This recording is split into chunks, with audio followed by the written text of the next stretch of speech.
Can you imagine these words? Those were the last words my father said to me before he shoved me into an October storm and locked the door behind me. Get out of my house. I don't need a sick daughter. I was 15 years old. I had no coat, no phone, no money. Just a school backpack with algebra homework inside and rain already soaking through my sneakers. 3 hours later, the police called him, and when he heard what they said, his face went white as a ghost. But by then, it was way too late. I'm Sherry Walls. I'm 28 now, sitting in my Boston apartment watching rain slide down the window. There's a letter on my kitchen table, shaky handwriting on cheap nursing home stationery. After 13 years of silence, my father wants to see me, says he's dying, says he's sorry. Funny thing about rain, it always takes me back to that night. October 14th, 2011. I remember coming home from school like it was any other Tuesday. Backpack over one shoulder, head full of the algebra test I'd just aced. I was thinking about dinner, about homework, about the band poster I wanted to buy with my birthday money. Normal 15-year-old stuff. I had absolutely no idea that in less than 2 hours, I'd be walking alone through a freezing storm, wondering if I was going to survive the night. The moment I stepped through that front door, I knew something was wrong. My father was standing in the living room, looking like a volcano about to explode. His face was the color of raw meat. His hands were shaking, and he was holding a wad of cash in one fist and empty pill bottles in the other. My sister Corinne stood right behind him. She was 19, 4 years older than me, and she had this expression on her face, concerned, worried, heartbroken. The perfect picture of a devoted older sister who just discovered something terrible about her baby sibling. But I saw her eyes. I caught that little flicker she couldn't quite hide. Satisfaction. Our stepmother Jolene hovered in the kitchen doorway, arms crossed, lips pressed together, saying absolutely nothing. That was her specialty, saying nothing while bad things happened. My father didn't even let me put down my backpack. He started screaming like I'd set the house on fire. He said I'd been stealing from his wallet for months. He said I'd been buying pills, hiding them in my room. He said Corinne had found the evidence. Cash stuffed in my dresser, pill bottles in my closet, text messages proving I was talking to drug dealers. I tried to explain. I tried to tell him I'd never touched his wallet, never seen those pills, didn't even know what he was talking about. But the words died in my throat because I realized something horrible. He wasn't listening. His mind was already made up. Corinne had spent the whole day preparing him, feeding him lies like poison wrapped in sugar. She stood there looking devastated, telling him she'd tried so hard to help me, tried to get me to stop. She said she hadn't wanted to tell him, but she just couldn't watch her little sister destroy herself anymore. It was a masterpiece performance, Academy Award worthy, and my father swallowed every single word like it was gospel truth. He grabbed my arm hard enough to leave bruises and dragged me toward the front door. My backpack was right there where I dropped it. He picked it up and threw it at my chest so hard I stumbled backward. Then he opened the door. Rain was already coming down in sheets, thunder rolling somewhere in the distance. The temperature had dropped 15 degrees since that morning, and my father looked me dead in the eyes and said those words again. Get out of my house. I don't need a sick daughter. He pushed me onto the porch. The door slammed. The deadbolt clicked. And just like that, at 15 years old, I was homeless. I stood on that porch for maybe 5 minutes, completely frozen. Not from the cold, though that was coming, but from shock. I kept waiting for the door to open again, waiting for someone to say it was all a big misunderstanding. Nobody came. My phone was sitting on my bedroom desk. I wasn't allowed to grab anything except what was already in my hands. My backpack had textbooks, a half-eaten granola bar, and absolutely nothing useful for surviving a night outside. No jacket, no money, no way to call for help. 2011. Payphones still existed somewhere, but who carries quarters? Not a 15-year-old who spent her allowance on band posters. Priorities, right? Straight-A student, 0-star survival skills. So I started walking. I didn't make a conscious decision about where to go. My body just moved on autopilot toward the only safe place I knew. My grandmother Dorothy's house 7 miles away. My mom's mom, the one person who always looked at me like I mattered. 7 miles doesn't sound like much when you're driving. When you're walking through freezing rain in canvas sneakers with no coat, it might as well be 700. Route 9 stretched ahead of me, dark and slick with rain. Cars splashed past without slowing down. I was just a shadow on the roadside, a shape nobody wanted to look at too closely. After the first mile, my clothes were soaked through to my skin. After the second mile, I couldn't feel my fingers anymore. After the third mile, my teeth were chattering so hard I thought they might crack. But I kept walking. What else could I do? Go back and beg my father to believe me. He'd already made up his mind. I had nowhere else to go except forward, one numb step at a time. The thing about hypothermia is that you don't realize it's happening until it's almost too late. Your body starts shutting down piece by piece, and your brain gets foggy, and suddenly sitting down for just a minute seems like the best idea in the world. Just a quick rest, just until you catch your breath. I made it 4 miles before my legs gave out. There was a mailbox up ahead. I remember thinking I'd just lean against it for a second, catch my breath, then I'd keep going. Grandma's house was only 3 more miles. I could make it, but my knees buckled before I got there. The gravel came up fast, and then everything went dark. 3 hours after throwing his daughter into a storm, my father's phone rang. The voice on the other end was cold and professional. Officer Daniels with county police. There'd been an incident. His daughter had been found unconscious on Route 9, hypothermia. She was being transported to County General Hospital. And one more thing, sir. Child Protective Services has been notified. A caseworker is already on site. We have some questions about why a 15-year-old girl was walking alone in a dangerous storm with no coat and no phone. We're going to need you to come down to the hospital and bring whatever evidence you have. My father's face went pale as bone. I know because the hospital staff told me later. They said he looked like a man watching his whole life crumble in slow motion. Corinne was standing right next to him when he got that call. And for the first time, her perfect mask slipped, just for a second. But it was enough, because here's the thing about that night, the thing that changed everything. The woman who found me unconscious on that roadside wasn't just some random stranger driving home. Her name was Gloria Hensley, and she'd spent 35 years working for Child Protective Services. She'd seen every kind of abuse, every kind of neglect, every kind of lie that parents tell about their children. She knew exactly what she was looking at when she found a teenage girl in the rain, with no coat and no phone and no one looking for her, and she wasn't about to let it slide. My father thought he was getting rid of a problem that night, thought he was cleaning house, cutting out the bad apple, protecting his family from a sick daughter who didn't deserve his love. But what he actually did was light a fuse, and he had no idea what was about to explode. Before we continue, if you're enjoying this story, please subscribe and tell me in the comments where you're watching from and what time is it there. I see everything. Thank you so much for your support. Now, to understand what happened that night, to really understand why my sister did what she did, I need to take you back to when everything started falling apart. My mother, Patricia, died in 2006, cancer. I was 10 years old. Corinne was 14. One day we had a mom who made pancakes on Sunday mornings and braided my hair for school pictures. The next day we were standing by a hospital bed watching machines beep slower and slower until they stopped altogether. My father didn't handle it well. That's putting it mildly. He basically collapsed in on himself like a dying star. Went to work, came home, sat in his recliner, stared at nothing. The house could have burned down around him, and I'm not sure he would have noticed. So Corinne stepped up. At 14, she became the one who cooked dinner and signed permission slips and made sure I got to school on time. She became the responsible one, the mature one, the daughter my father could lean on, and he praised her for it constantly. What would I do without you, Corinne? You're so grown up, Corinne. You're the glue holding this family together, Corinne. I don't think he ever once asked how she was handling our mother's death. He just expected her to handle everything else instead. My father had 2 blind spots in life, his oldest daughter and his beloved recliner. Both were worn out, falling apart at the seams, and desperately needed to be replaced, but he couldn't see it. Men and their recliners, I swear. What nobody saw, what my father absolutely refused to see, was what happened when he wasn't looking. Corinne wasn't just stepping up. She was building a kingdom, and in her kingdom, I was the peasant who needed to be kept in her place. It started small. Homework that mysteriously disappeared the night before it was due.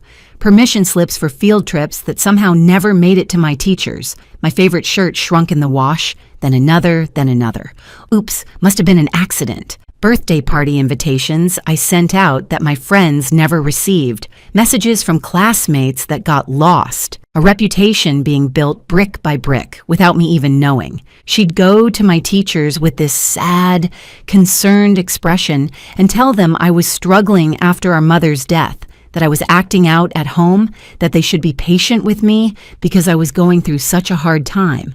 She painted a picture of a troubled child, and everyone believed her because she was so mature, so responsible, so caring. I tried to tell my father once, sat him down and explained that Corinne was sabotaging me, that she was lying about me to everyone, that something was seriously wrong. He looked at me like I'd lost my mind. "You're just jealous of your sister," he said.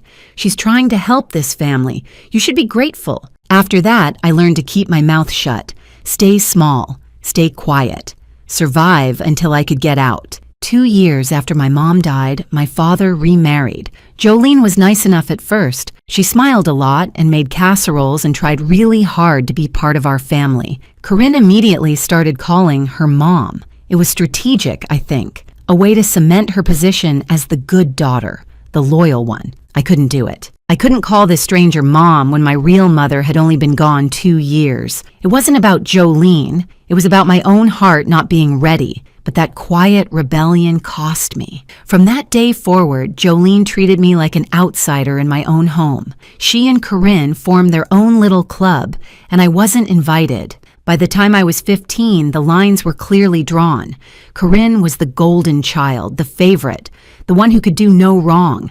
I was the troubled one, the difficult one, the daughter who just couldn't get it together. And then there was the money. My mother had set up trust funds for both of us before she died, $45,000 each, accessible when we turned 18. It wasn't a fortune, but it was something, a safety net, a gift from a mother who knew she wouldn't be there to help us start our adult lives. Corinne turned 18 in 2009 and got her share immediately. It was gone within 11 months. A flashy sports car, designer clothes, expensive gifts for her boyfriend Trent, a smooth-talking guy with big ideas, and absolutely no legitimate income. By the time I was kicked out 2 years later, Corinne was completely broke. Her trust fund was a distant memory, and Trent was always talking about his next big opportunity, his next investment scheme, the deal that was definitely going to make them rich. My $45,000 was just sitting there, untouchable until 2014 when I'd turn 18, unless something happened to me first. See, my mother's trust had a clause in it, a protection mechanism she probably thought would help us. If either daughter was declared legally incompetent or institutionalized before age 21, her share would be managed by a court-appointed family guardian until she recovered. Corinne and Trent figured out what that meant. If I got institutionalized for substance abuse, say because my father found pills and cash and evidence of drug dealing in my room, then someone would need to manage my trust fund on my behalf. Someone responsible, someone trustworthy, someone like a concerned older sister who only wanted what was best for me. $45,000. That's what I was worth to Corinne. That's the price she put on her own sister. The week before she destroyed my life, she put her plan into motion. Small cash withdrawals from my father's account using his ATM card. She knew his PIN because she handled all the household finances. Trent's empty prescription bottles collected and saved. A prepaid burner phone purchased at a convenience store, loaded with fake text messages. On the morning of October 14th, while I was eating breakfast and thinking about my algebra test, Corinne slipped into my room and planted everything. Cash in my dresser drawer, pills in my closet, a paper with the burner phone number as proof of my drug dealer contact. Then she went to our father with tears in her eyes and told him his youngest daughter had a terrible secret. He believed every word. Why wouldn't he? Corinne had spent 9 years being the perfect daughter, the responsible one, the one who never lied. and I had spent 9 years being painted as the troubled one before I even knew the portrait existed. By the time I walked through that front door after school, my trial was already over. The verdict was guilty, and the sentence was exile. That's how I ended up on Route 9 in October rain, walking toward my grandmother's house like it was the only light left in the world. But Corinne had made one mistake, one tiny error in her perfect plan. She didn't account for Gloria Hensley. I don't remember much about collapsing, just the gravel biting into my palms, and then nothing, like someone switched off a television in the middle of a show. What I remember is waking up, fluorescent lights, the smell of antiseptic and industrial floor cleaner, a scratchy hospital blanket tucked around me like I was something fragile, something worth protecting. I hadn't felt that way in years, and there was a woman sitting beside my bed, silver hair pulled back in a neat bun, reading glasses perched on her nose, a paperback novel closed in her lap. She looked like someone's grandmother, the kind who baked cookies and always had tissues in her purse, but her eyes were sharp, observant, cataloging everything they saw. Her name was Gloria Hensley. She was 67 years old, retired after 35 years with Child Protective Services. She'd seen every kind of abuse, every kind of neglect, every kind of cruelty that adults could inflict on children. And on a cold October night, driving home from her book club meeting, her headlights had caught something by the roadside. A teenage girl, unconscious, soaking wet, alone. Gloria pulled over so fast her tires screamed against the pavement. She had an emergency blanket in her trunk, old habits from her CPS days, and she wrapped me up like a burrito while she called 911. She stayed with me until the ambulance arrived. She followed the ambulance to the hospital, and when I woke up 4 hours later, she was still there. That woman might have saved my life, not just because she found me before the hypothermia finished what the storm started, but because she was exactly the right person at exactly the right moment. She handed me a cup of coffee when I opened my eyes. Hospital cafeteria coffee, the kind that tastes like regret brewed at 200 degrees. "This is terrible," she said, "but it's warm." I laughed. Actually laughed, for the first time in hours, maybe days. She smiled back, this knowing, gentle smile that said she understood more than I realized. "There she is," she said. "Now, why don't you tell me why a 15-year-old was walking alone on Route 9 in a storm with no coat and no phone?" So I told her everything. The accusations, the planted evidence, the years of Corinne's manipulation. I told her things I'd never told anyone because no one had ever actually listened. Gloria just sat there, nodding occasionally, never interrupting, never doubting. When I finished, she was quiet for a long moment. Then she said, "I believe you, and I'm going to help you prove it." Those 7 words changed my life. While I was unconscious, things had been happening. The hospital contacted police because a minor had been found in a dangerous situation. Police tried to reach my next of kin. That meant calling my father.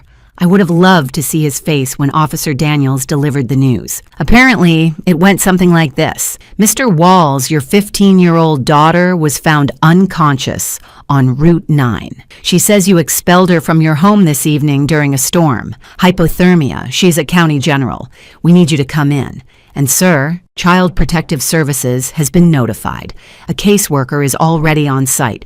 Bring whatever evidence you have." My father and Corinne arrived at the hospital around 10:15 that night. I was awake by then, sitting up in my hospital bed with Gloria beside me. Also in the room, a CPS caseworker named Maria Santos and a uniformed police officer. Not exactly the welcome committee my father was expecting. He looked shaken, not guilty, not yet, just annoyed and confused, like this was all a big inconvenience. Corinne was right behind him, and for the first time in my life, I saw her look nervous. The smirk she'd been wearing when I left wasn't anywhere to be found. They expected to find a scared, apologetic girl ready to confess her sins and beg to come home. Instead, they found a room full of professionals asking very pointed questions about why a child was wandering alone in dangerous weather with no means of communication or protection. The power dynamic had shifted, and Corinne felt it. She tried to run her usual script.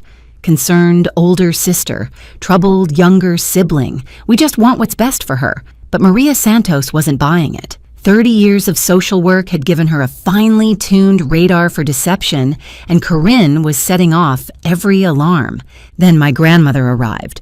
Dorothy Reeves was 67 years old, 5 feet 2 inches of pure determination, and she was absolutely not in the mood for nonsense. My mother was her only daughter, and I was her only grandchild, and she had never trusted my father or his new family. She lived 40 minutes from the hospital.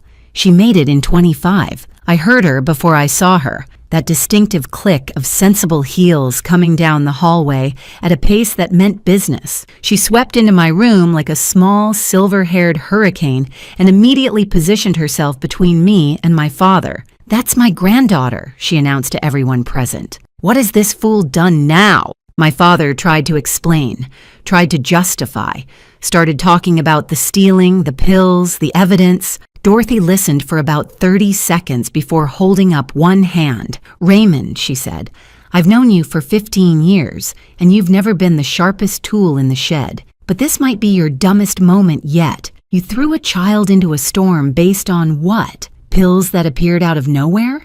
Cash that magically materialized? Did you even ask her side of the story?" He opened his mouth, closed it, opened it again. Dorothy nodded. "That's what I thought. Here's the thing about my grandmother. She didn't just love me, she fought for me. That night, while I sat exhausted and hypothermic in a hospital bed, Dorothy Reeves went to war. She demanded an emergency custody hearing. Right there, right then. It was nearly midnight, but she didn't care. She called a family court judge who owed her a favor. Apparently, Dorothy had been on the PTA with his wife for 15 years and got him on the phone. The hospital social worker presented the facts. A minor child expelled into dangerous weather conditions. No investigation conducted before expulsion. No attempt to verify accusations. Child found unconscious with early-stage hypothermia. Father's evidence unexamined by any professional. By 12:30 in the morning, I had a new home. Emergency temporary guardianship was granted to Dorothy Reeves, effective immediately. My father was ordered to have no contact with me until a full investigation was completed. CPS would be interviewing everyone.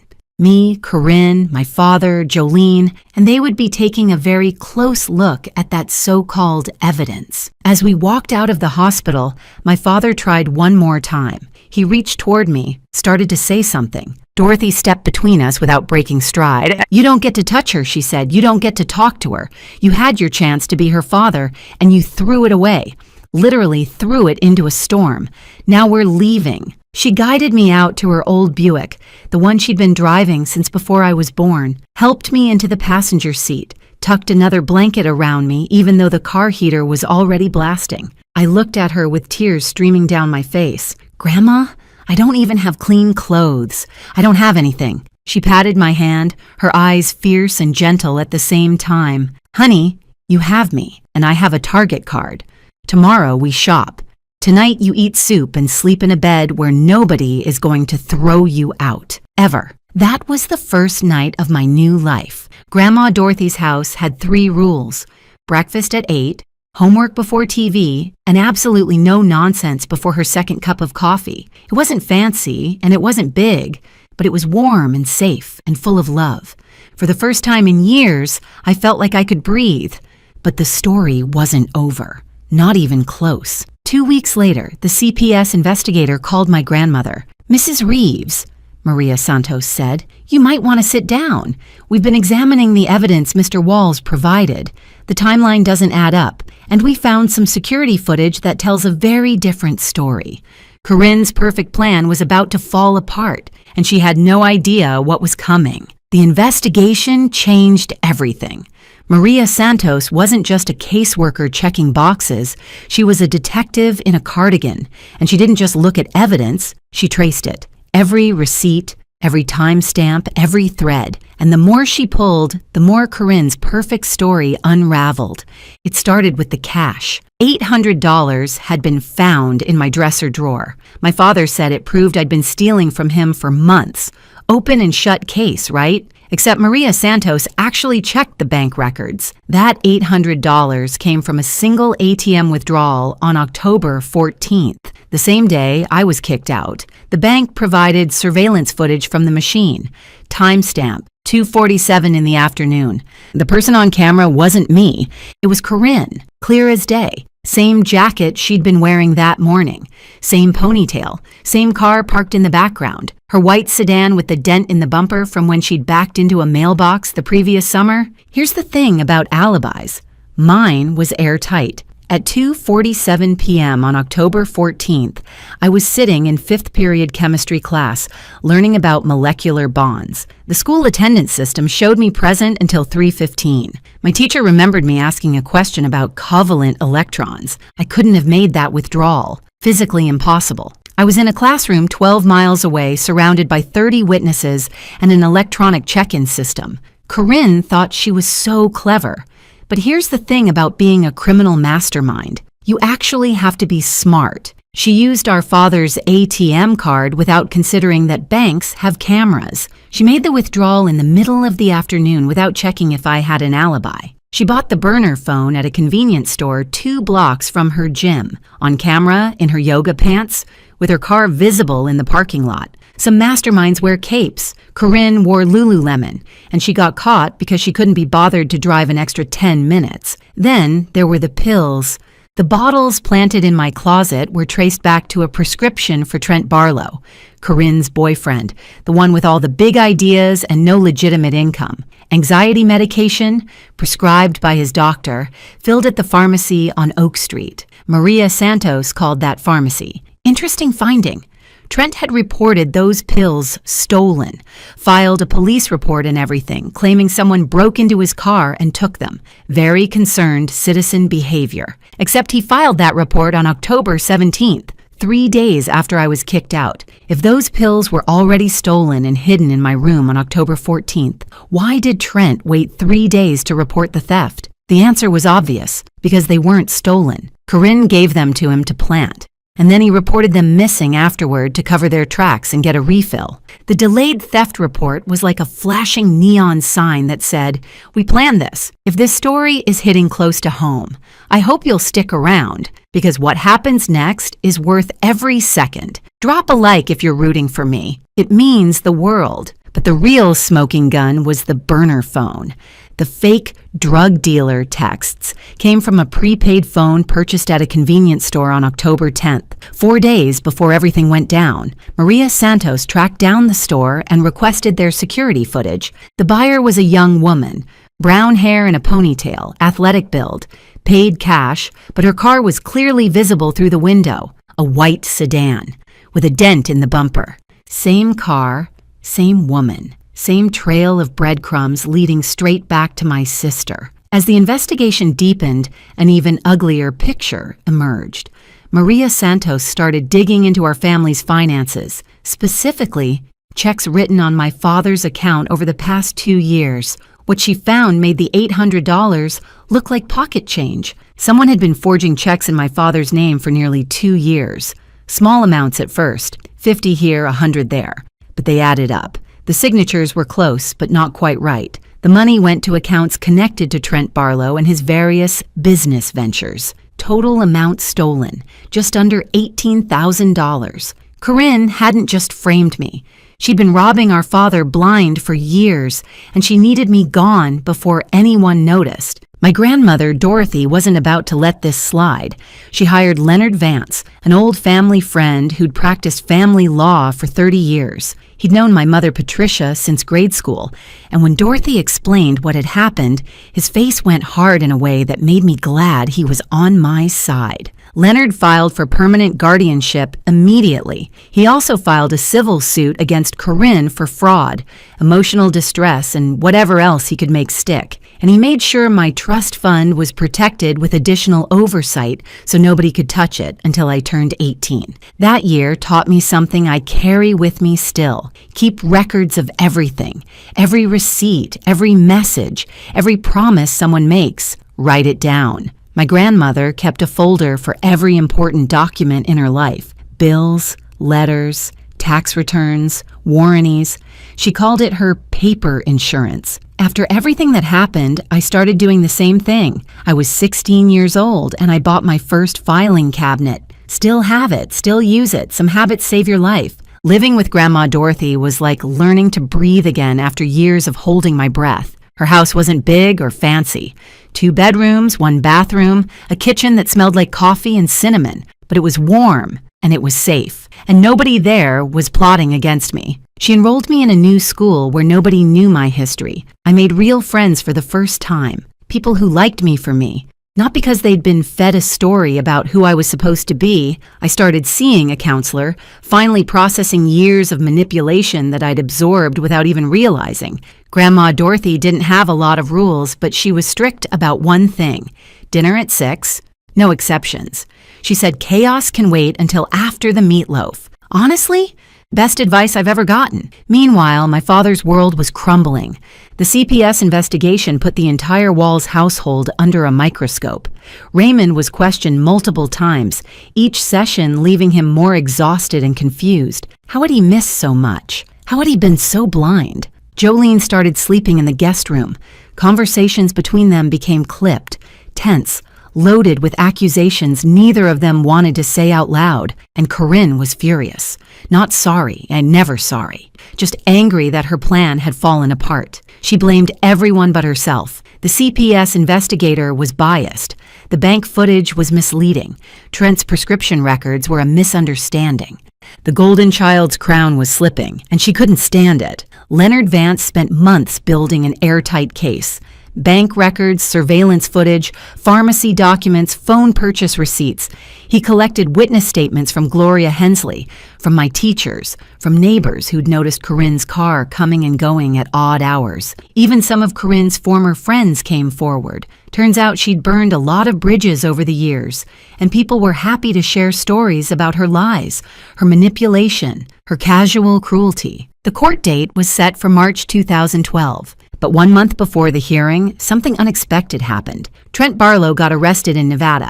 Federal marshals picked him up for running the same investment scam in 3 different states. Over $400,000 stolen from victims who trusted him with their savings. He was facing serious federal charges, possibly 15 years in prison. His lawyer made a phone call the next day. Trent was ready to cooperate, ready to make a deal, ready to tell the truth about everything, including his girlfriend, Corinne, and what she'd done to her little sister. The walls were closing in, and Corinne had nowhere left to run. Trent Barlow was many things: a con artist, a liar, a man who'd built his entire life on other people's trust and money, but he wasn't loyal. The moment federal prosecutors offered him a reduced sentence in exchange for cooperation, he sang like a canary with a record deal. His written statement was 12 pages long. He confirmed everything. The plan to frame me had been Corinne's idea from the beginning. She'd been stealing from our father for nearly 2 years,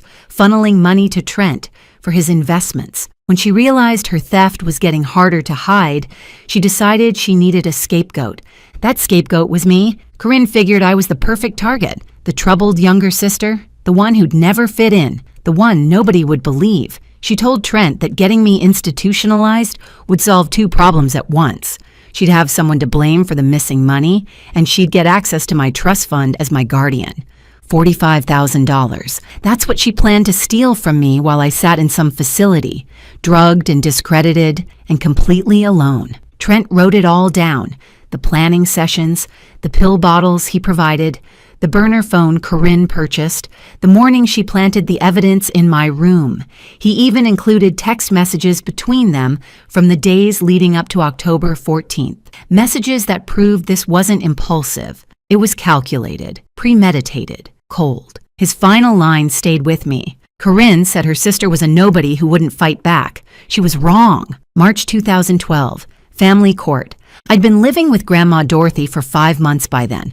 I'd gained weight, the good kind, the kind that comes from regular meals and actual sleep. I'd made honor roll at my new school. I'd started to remember what it felt like to be a normal teenager.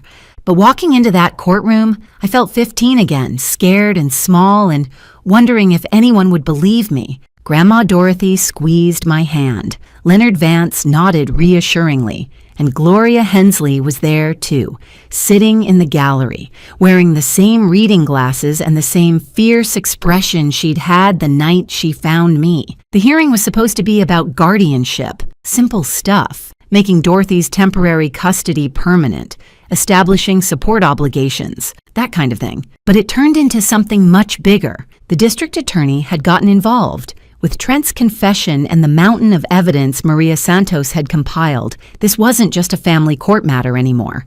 There were criminal charges on the table. Corinne sat on the other side of the courtroom with a public defender she'd met an hour before. She looked smaller than I remembered, paler. The confident golden child who'd controlled our household for a decade now looked like exactly what she was, a scared young woman whose lies had finally caught up with her. Our father sat alone in the gallery.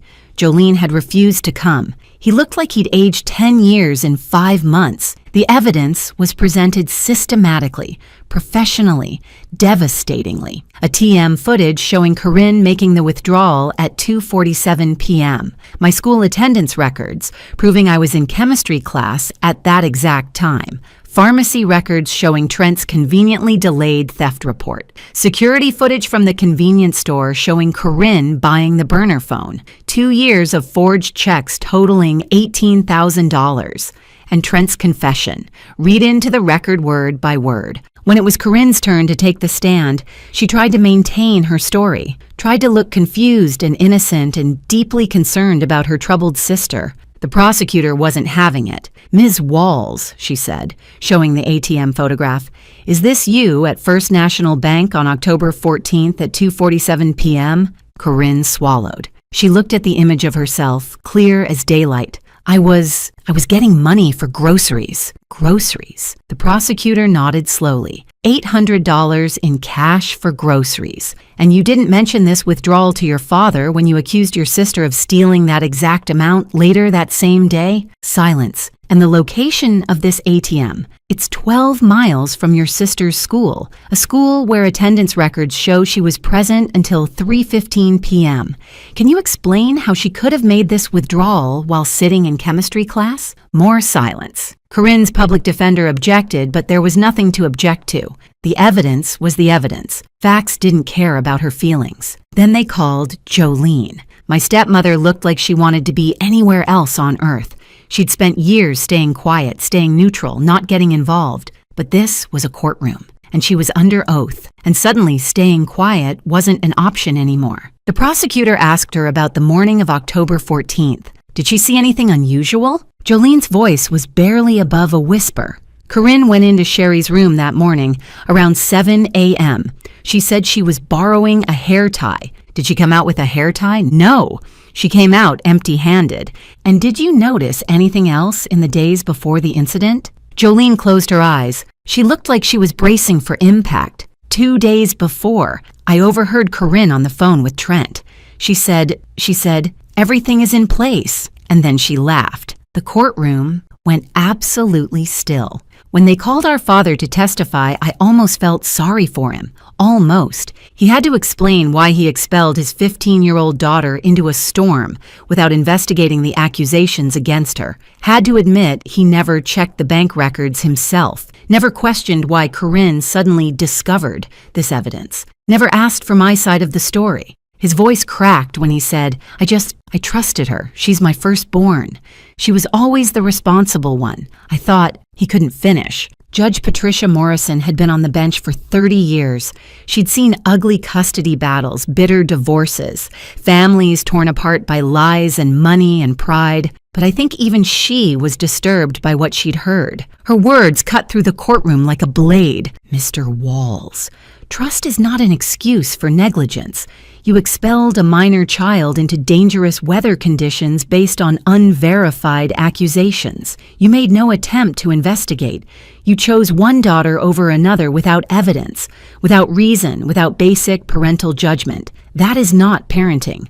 That is abandonment. My father sat there, gray-faced, as she continued. Your older daughter engaged in a calculated, premeditated scheme to destroy her sister's life. She stole from you, lied to you, and manipulated you into participating in her cruelty. And you let her, because it was easier to believe the daughter who made you feel good than to actually parent the daughter who needed you. Corinne's sentence came down hard. Fraud, theft, filing false statements to law enforcement, child endangerment. Her public defender negotiated a plea deal to avoid a full trial, 2 years suspended sentence, meaning she wouldn't go to prison unless she violated probation, 5 years of supervised probation, 200 hours of community service, full restitution of all stolen funds, the $18,000 from our father, and the $800 she'd planted to frame me. The court also issued a permanent restraining order. Corinne was not allowed to contact me directly or indirectly for any reason. If she came within 500 feet of me, she'd go straight to jail. And here's the part that would follow her forever. Felony conviction, permanently on her record. No more jobs in finance, no positions involving money or trust, no working with children or vulnerable adults. The golden child had a scarlet letter now, and it wasn't coming off. My father lost guardianship rights permanently. He was ordered to pay for my therapy and educational expenses until I turned 21. He was also ordered to establish a college fund from the restitution money. The community found out everything. Small towns talk. Within weeks, everyone knew what Raymond Walls had done to his younger daughter. Friends stopped calling. Neighbors looked away. His church group suddenly had scheduling conflicts whenever he tried to attend. Jolene filed for divorce 6 weeks later. She'd been complicit in my suffering, and she knew it, and she couldn't stand to be reminded of it every time she looked at her husband. The judge turned to me at the end. "Miss Walls," she said, "you've shown remarkable resilience in the face of extraordinary cruelty. The court grants full permanent custody to your grandmother, Dorothy Reeves. Your trust fund will remain protected until you reach 18, and I sincerely hope you have a better future than your past." I wanted to say something clever, something memorable. I wanted to say, "Your Honor, you should see me parallel park. That's the real test of character. But some jokes are just for yourself." And that moment was too big for humor. Instead, I just said thank you. As we walked out of the courthouse, my father tried one last time to approach me. "Sweetheart," he started, Grandma Dorothy stepped between us without breaking stride. Her voice was ice. "You don't get to call her that anymore. You lost that right when you threw her into a storm." We kept walking. I didn't look back. The sun was shining that day. March, in our part of the country, can go either way, but that afternoon was warm and bright and full of promise. I had a grandmother who loved me, a lawyer who'd fought for me, a caseworker and a retired CPS supervisor who'd believed me when no one else would, and I had a future, finally. But some stories don't end with the courtroom. Some stories have one more chapter. 13 years later, a letter arrived. October 2024. I'm 28 years old now, and my life looks nothing like I imagined when I was 15, walking through a storm with nothing but a school backpack and soaking wet sneakers. I live in Boston. Beautiful apartment with a view of the harbor, morning light that streams through windows I actually chose myself. I'm a marketing director at a tech company. Good salary, good benefits, good people. I worked my way up from an internship, and every promotion felt like another step away from who I used to be. And I'm engaged. His name is Colin. He's a pediatric nurse, which tells you pretty much everything you need to know about his heart. We met at a charity event 2 years ago. I was there for work. He was there because he actually cared. He spilled wine on my dress, apologized for 10 minutes straight, and then made me laugh so hard I forgot to be annoyed. We're getting married in the spring. Life is good. Life is really, genuinely, unbelievably good. Then the letter arrived. It came to my grandmother's address. Dorothy still lives in the same house, still sharp as ever at 80 years old, still following her 3 rules. Breakfast at 8, homework before TV, no nonsense before coffee. Some things never change. She called me, said something had arrived that I needed to see. Her voice was careful, neutral, the way she sounds when she's trying not to influence my decisions. I drove down that weekend. The envelope was plain white, cheap paper, with shaky handwriting I barely recognized. The return address was Maple Grove Care Center, a nursing home about an hour from where I grew up. I opened it at Dorothy's kitchen table with a cup of coffee going cold in my hands. "Dear Sherry," it began, "I know I don't deserve to ask anything of you. I know you have every reason to throw this letter away without reading it, but I'm asking anyway because I don't have much time left and I need to say this before I go. I'm at Maple Grove now. Had a stroke 2 years ago. Left side doesn't work so well anymore. Jolene is long gone. Took half of everything and moved to Florida with some accountant she met online. The house is sold. There's nothing left of the life I thought I had. Corinne came to see me last week. I wouldn't let her in the room. I can't look at her. I can't hear her voice without remembering what I did because of her lies. You're the only one I want to see. The only one I need to apologize to. I was your father, and I failed you in the worst way a parent can fail a child. I believed lies over truth. I chose comfort over justice. I threw you away like you were nothing. I know you owe me nothing. But if you can find it in your heart to come, just once, I'd like to tell you I'm sorry in person, before it's too late. Your father, Raymond. I sat there for a long time. The coffee got cold. The afternoon light shifted across the table. Dorothy didn't say anything. She just waited, the way she always had, letting me find my own way. 13 years of silence, 13 years of building a life without him. Did I owe him anything? No, I didn't. But I thought about my mother. I thought about the kind of person she'd raised me to be before she died. I thought about breaking cycles instead of perpetuating them. I decided to go. Not for him, for me. The nursing home was exactly what you'd expect. Fluorescent lights, industrial floors, the smell of disinfectant trying to cover up the smell of endings. My father's room was small. Single bed, one window, a television mounted on the wall playing something nobody was watching. He looked 20 years older than his actual age, 73, but he could have passed for 90. The stroke had taken something vital out of him, left him crumpled and gray and small in a way I'd never seen. He cried when I walked in. Couldn't speak for the first few minutes, just sat there with tears running down his face while I stood by the door, wondering if I'd made a mistake. Eventually, he found his voice. He apologized. Over and over, stumbling over words, repeating himself because the stroke had taken some of his language too. He said he'd been blind, stupid, cruel. He said losing me was the worst thing he'd ever done. He said he thought about that October night, every single day, every single night, every time it rained. I let him finish, didn't interrupt, didn't comfort him either. Then I said what I'd come to say. I forgive you. His face crumpled with relief. But I want you to understand what that means. I pulled a chair close to his bed and sat down, made sure he was looking at me. Forgiveness doesn't mean I forget. It means I'm choosing not to carry this anger anymore.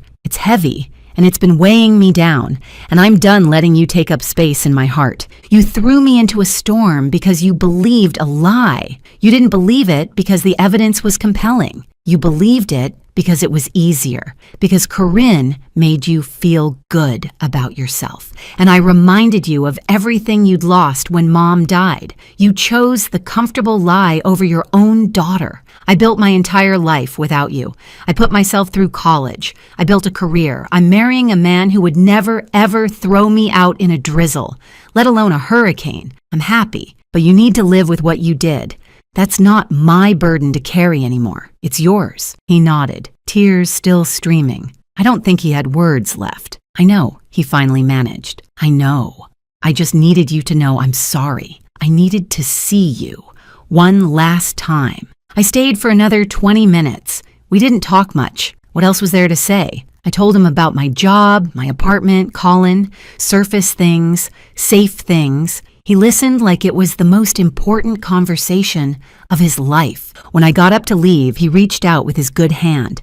Not grabbing, just reaching. I let him touch my fingers for a moment. Then I walked out. In the hallway, a nurse stopped me. You're his daughter, right? The younger one? I nodded. She glanced back toward his room, then at me. Your sister came by last week. He refused to see her, told us to send her away. I stood very still. He wouldn't see her? The nurse shook her head, said he could only stomach apologizing to one daughter, and it wasn't her. He got pretty upset about it, actually. Said he couldn't look at her face anymore without seeing what she'd done. I didn't know what to say to that. After all these years of being the rejected one, the throwaway daughter, the one who wasn't good enough, my father had finally rejected Corinne, the golden child, the favorite, the one he'd believed without question. Too late to matter, too late to heal anything, but still, something shifted in my chest. Not forgiveness, exactly. I'd already given that. Something more like completion, like the last page of a very long book, finally turning. I walked out of that nursing home into October sunshine. Same month, different weather, different life. 13 years ago, October meant rain and betrayal and hypothermia. Now October means falling leaves and pumpkin spice everything. Yes, I'm basic. I don't care. And the anniversary of when my real life began. Some storms don't destroy you. They redirect you. That October night 13 years ago, I lost a house, but I found my home. I lost a father who didn't deserve me, and I found a grandmother who did. I lost a sister who never loved me, and I found myself. Colin was waiting when I got back to Boston. Takeout containers on the counter, bad movie queued up on the TV, that patient look he gets when he knows I need processing time. "How'd it go?" he asked. I dropped my keys on the table and leaned into him. "I think I'm finally done," I said. "I think I can let it go now." He wrapped his arms around me and didn't ask any more questions. That's the thing about Colin. He knows when to push and when to just be there. It's one of about 1,000 reasons I'm marrying him. Next spring, we're having the wedding at my grandmother's house. Small ceremony, close friends, good food. Dorothy's already planning the menu. Meatloaf is definitely on the list. And somewhere out there, Corinne is working night shifts and wondering where her life went wrong. My father is in a nursing home, alone with his regrets. Jolene is in Florida, pretending none of us ever existed. But me? I'm in Boston, building something beautiful. I've got a career I earned, a partner who loves me, a grandmother who'll probably outlive us all through sheer stubbornness. And yes, I finally got that band poster properly framed, the one I bought with my allowance the week before everything fell apart. I found the same one online a few years ago, paid way too much for it, hung it in my office where I can see it every day. Some things are worth waiting for. Thanks so much for watching. More of my most gripping stories are already on your screen. Click one now and don't miss the best part. You will love it. See you in the next story.